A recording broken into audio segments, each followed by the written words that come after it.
¿Qué tal? Buenas tardes, estimados estudiantes de la preparatoria número 25 de la Universidad Autónoma de Nuevo León. Mi nombre es Gerardo Pantoja Zavala, su profesor en la Academia de Introducción a las Ciencias Sociales. Y el día de hoy vamos a tener la oportunidad de hacer un breve repaso de la última etapa de esta asignatura que ustedes están pues a punto de culminar. Ya saben que bueno, en esta preparatoria 25 me desempeño como profesor dentro de esta misma academia de Introducción a las Ciencias Sociales en los grupos 115, 117, 119, 121 y 123, pero siempre saben que esta serie de repasos de cápsulas de información importante de cada etapa pues está abierto no nada más a estos grupos, sino pues prácticamente a toda la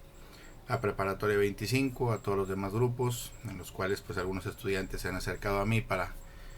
comentarme de la importancia de estas cápsulas y que bueno que las ven de forma muy común y que han sido de gran ayuda para ellos. Y así mismo lo hacemos extensivo también para otras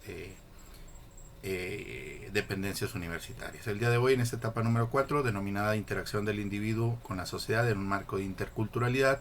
cuyo propósito formativo, como ustedes bien sabrán o ya veremos repasado en clase, es examinar las distintas problemáticas sociales y las respuestas de las instituciones gubernamentales, evaluando su capacidad para generar cambios estructurales. Esa es prácticamente la noción de importancia. Y bueno, como ustedes también recordarán en nuestra exposición de clase, hablando pues de esta importancia de las ciencias sociales con respecto a que éstas se interesan pues por la sociedad en su conjunto, como por las relaciones entre los individuos y los grupos que forman parte de ello. Y obviamente estas ciencias sociales pues se abocan a estudiar el comportamiento humano en todas las manifestaciones que ustedes podrán imaginarse, hablando de estilos de vida, costumbres, tradiciones de pueblos, países, tradiciones que influyen realmente en el comportamiento social, y eso es parte de la importancia. Obviamente las ciencias sociales han enfrentado una serie de transformaciones, como ustedes ya lo han visto, todas conducidas por esta serie de procesos de transición que han ido sucediendo en el mundo actual, y con la globalización y el fuerte empuje con el que vienen las nuevas tecnologías de la información, la comunicación, pues vamos modificando las estructuras sociales y familiares, ¿no? Esto es prácticamente en todos los países. Obviamente, como ustedes sabrán, en la forma de mantener el orden y el buen funcionamiento de la sociedad, pues todas las comunidades humanas pues sienten la necesidad de crear y de fortalecer esas estructuras sociales, y por ende entonces la sociedad así como constructo y como base conceptual significa ese conjunto de individuos que interactúan entre sí para cumplir con determinadas funciones y que persiguen objetivos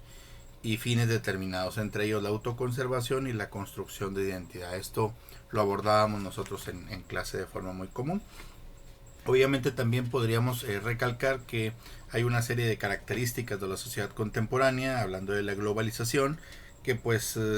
tras llegar prácticamente al primer cuarto del siglo XXI, pues este concepto de globalización pues va a servir para describir ciertas características políticas, económicas, sociales, culturales de nuestro tiempo. Y obviamente se entiende por globalización este fenómeno mundial de integración e interconexión económica entre los países a través del comercio, y es un elemento fundamental que ha conseguido que la interconexión a través de las comunicaciones sea prácticamente una base sólida a través de las redes sociales y las nuevas tecnologías que van a consolidar este proceso. Obviamente pues todos conocemos que esta globalización es también definida como un proceso de convergencia mundial que engloba muchos factores, entre ellos lo tecnológico, lo económico, los aspectos sociales, culturales, medioambientales y políticos también. Obviamente es muy importante reconocer que el origen de la globalización, según el texto que ustedes tienen en su poder y que con el cual tuvimos la oportunidad de exponer, pues puede remontarse hasta el descubrimiento de América, pero por lo general, bueno, se ubica en la década de los 90 del siglo XX. Y a raíz de esto, de la desaparición del mundo bipolar que tenía Estados Unidos y a la ex Unión Soviética como dos grandes bandos, ¿no? Como dos esferas de poder. Y bueno, se observa también una serie de cambios significativos, entre ellos la caída del muro de Berlín, un símbolo muy detallado del periodo de la Guerra Fría, y su caída hacia noviembre del 89. del siglo pasado. A ello también se suma el derrumbe del bloque socialista, eh, debido realmente a una situación de corrupción dentro del gobierno del bloque soviético, y va a aparecer una figura muy importante que va a ser Mikhail Gorbachev, que va a proponer reformas estructurales para 1985, y esto es enfocado en la cuestión de una reforma económica de apertura denominada perestroika, y otra dirigida hacia la transparencia, y esta se llamaba Glasnost. Entonces esto realmente es una serie de características que va a dar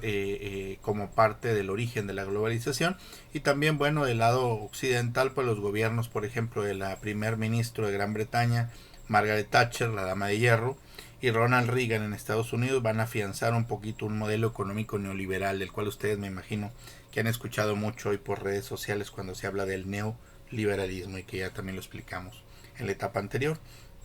Entonces, bueno, la globalización pues va a venir acompañada de grandes avances científicos, tecnológicos. El internet va a revolucionar y modificar en gran medida la vida de muchas comunidades,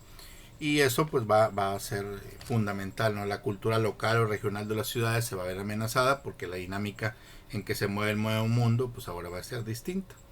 Y bueno, la globalización económica pues ha favorecido la integración de bloques económicos y financieros, y estas políticas macroeconómicas que se llevan a cabo en ciertos países del mundo pues lo han constituido como hoy como una aldea global. Obviamente también tenemos algunas nociones específicas de multiculturalidad. Desde la antigua parte importante, vamos a visualizar que desde la antigüedad han surgido y coexistido muchas sociedades. Cada cultura ha adoptado diversas políticas y prácticas culturales hacia comunidades del extranjero. Y obviamente después del holocausto nazi, en la agenda internacional va a cobrar una relevancia muy importante el respeto hacia las culturas minoritarias al interior de los países. Esta preocupación pues va a acrecentarse en la fase de independencia de los países africanos en la segunda mitad del siglo XX, que se le denominó proceso de descolonización. Y esta genera también la migración legal e ilegal de grandes contingentes de los países considerados en vías de desarrollo hacia los más desarrollados. Entonces va a aumentar una cierta cantidad de distintos grupos étnicos que se van asentando en ciertos lugares. En este contexto también hay pensadores importantes de la filosofía política contemporánea que elaboran la teoría de lo que se nos conoce como multiculturalismo. Tenemos por ejemplo a Charles Taylor, quien identifica la política del multiculturalismo con la política del reconocimiento, es decir, que estos estados deben reconocer la diversidad cultural de los territorios y el respeto de usos y costumbres, tomando en cuenta que en Canadá, como ustedes podrán saber, hay dos grandes grupos lingüísticos, el angloparlante y el francoparlante. Por eso se hincapié en la cuestión de la igualdad de derechos y de grupos. Por otra parte, otro filósofo, Wilkie Milka,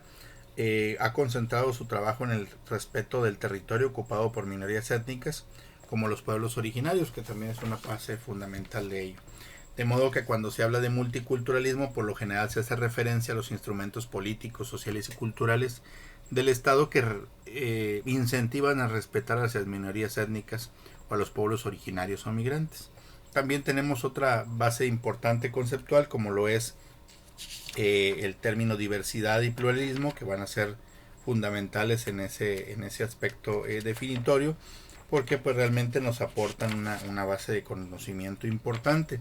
Entre ellos, esta significancia hace especial énfasis en los conceptos de diversidad y pluralismo. Desde el punto de vista de las ciencias sociales, quiero decirles que se habla de diversidad cuando se quiere hacer énfasis en que el cuerpo social de un país no es homogéneo. Es decir, se compone de distintas clases económicas, baja, media, alta, diferencia de género, hombres, mujeres, diferencia por edad, por escolaridad, por afiliación política, por preferencias sexuales, mientras que el pluralismo se refiere a la participación de esa diversidad de grupos sociales en la vida democrática, para ejercer el voto y para muchas otras oportunidades que tengan que ver con la participación política, con el nivel de escolaridad, con la pertenencia a un grupo, una etnia, una posición política determinante. Eso realmente las de las características que evoca este nuevo aspecto. También nos enfocamos como ustedes recordarán, en las problemáticas sociales en el mundo actual. No cabe duda que todos tenemos diferentes formas de pensar y de actuar muy particular, pero en algunas ocasiones hay acciones conscientes o podríamos decirle incluso inconscientes que pueden afectar a ciertos sectores de la población. Un ejemplo pueden ser acciones que de manera voluntaria o involuntaria perjudican la relación entre los individuos. Y por ahí hay una parte muy importante de este concepto para hablar de problemáticas sociales, porque de acuerdo con la Convención Internacional sobre la Eliminación de toda forma de discriminación racial, pues hay un artículo primero que describe esta serie de donde la expresión de discriminación racial denota toda distinción, exclusión, restricción o preferencia basado en raza, color, linaje, grupo étnico, que tenga por objeto o resultado anular o menoscabar el reconocimiento o ejercicio de igualdad y de derechos humanos de cualquier otra esfera en la esfera pública. Entonces vamos a reconocer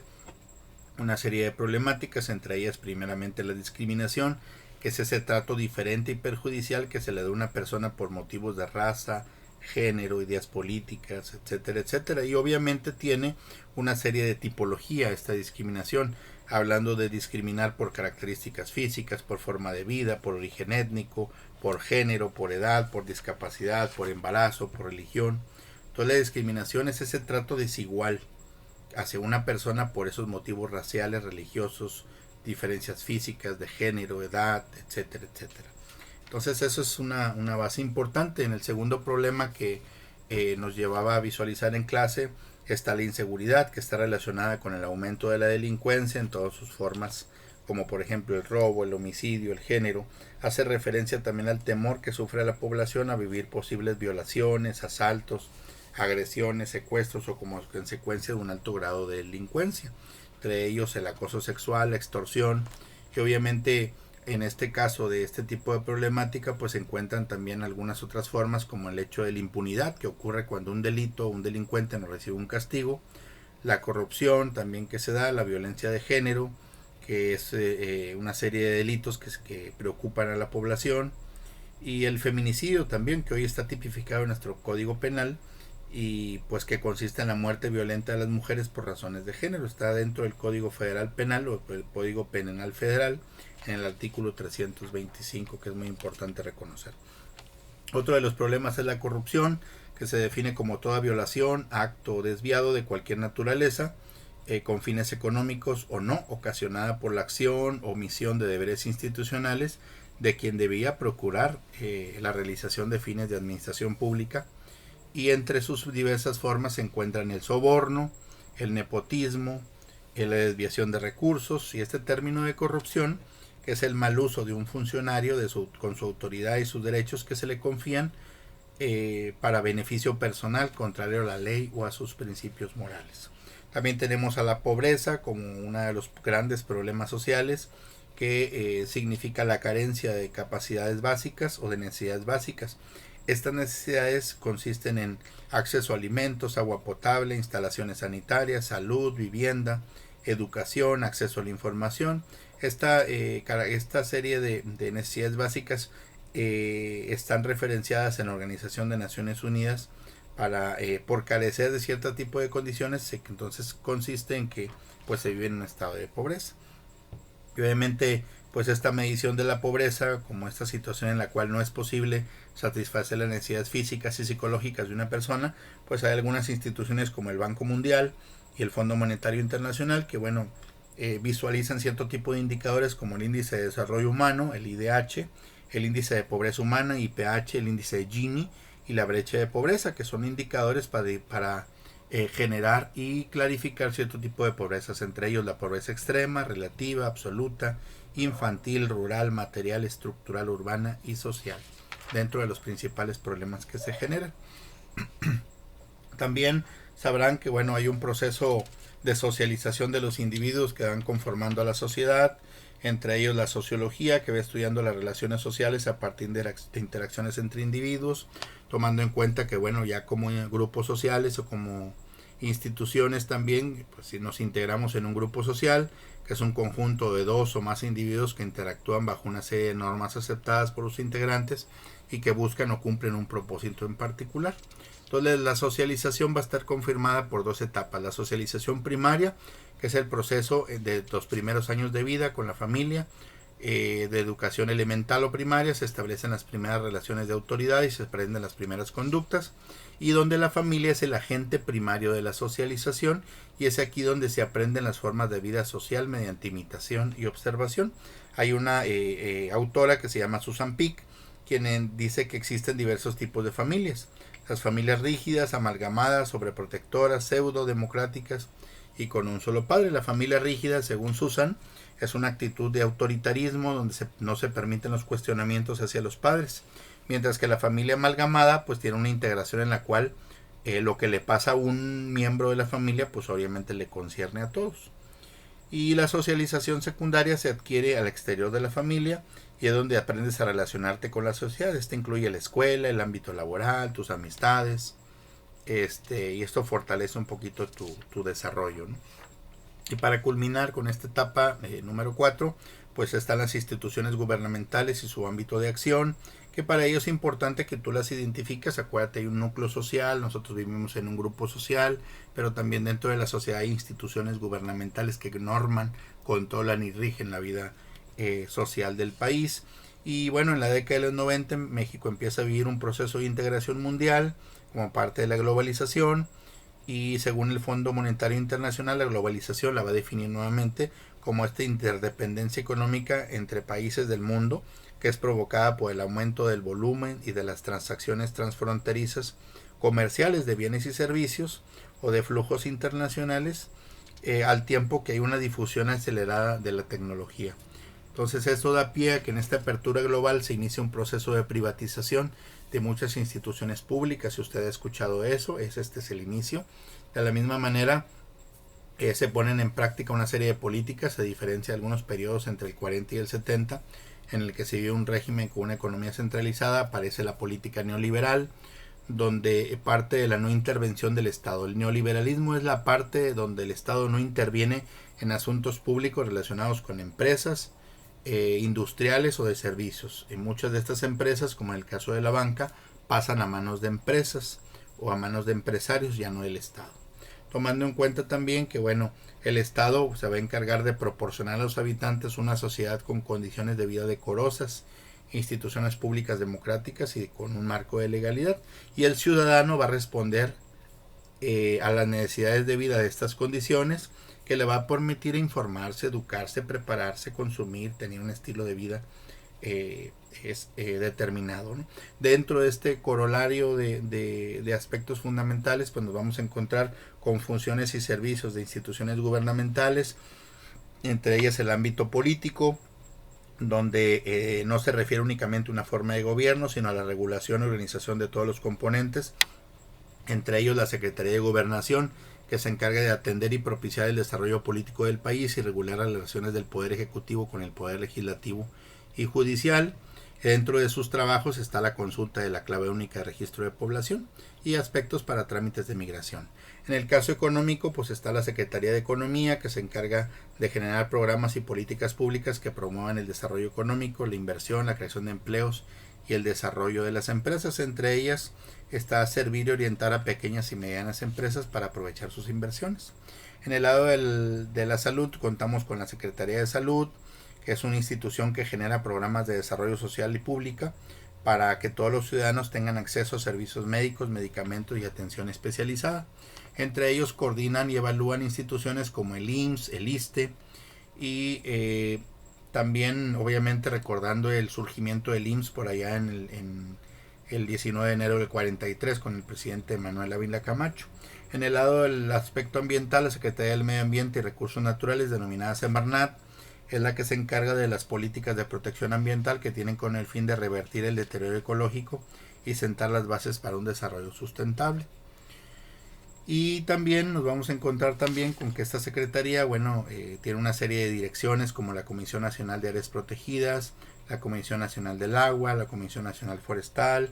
la Secretaría de Desarrollo Urbano, el Instituto de Ecología y Cambio Climática, la Procuraduría Federal de Protección al Ambiente, entre otras.